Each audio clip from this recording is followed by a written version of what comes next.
Hello friends, ఈరోజు మనం మా పిల్లలకి ఎంతో ఇష్టమైన జీడిపప్పు సేమియా ఉప్మా చేస్తున్నాను చూడండి.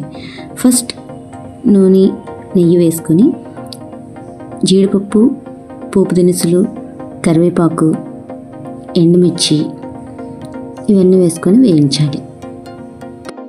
తర్వాతగా 2 పచ్చిమిర్చి చీలికలను వేసి వేయించుకోవాలి.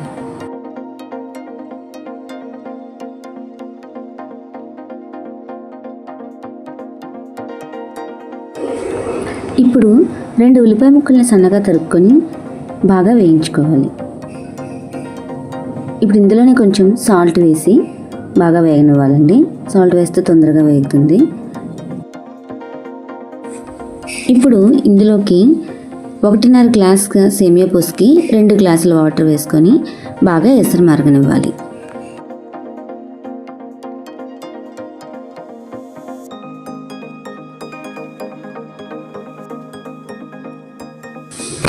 ఇప్పుడు మూత పెట్టుకొని ఎసరుని బాగా మరగనివ్వాలి.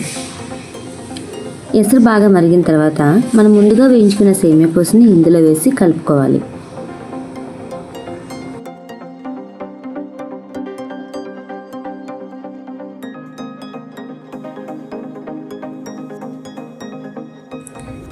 ఇప్పుడు దీన్ని బాగా కలుపుకొని మూత పెట్టి ఒక 2 మినిట్స్ సిమ్లో పెట్టి ఉడికించాలి.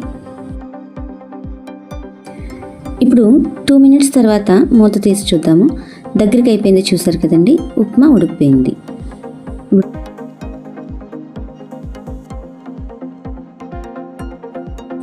చూసారు కదండి, ఎంతో యమ్మీగా ఉండే జీడిపప్పు ఉప్మా రెడీ. ఇప్పుడు దీన్ని సర్వ్ చేసుకొని తినేయడమే. Thank you.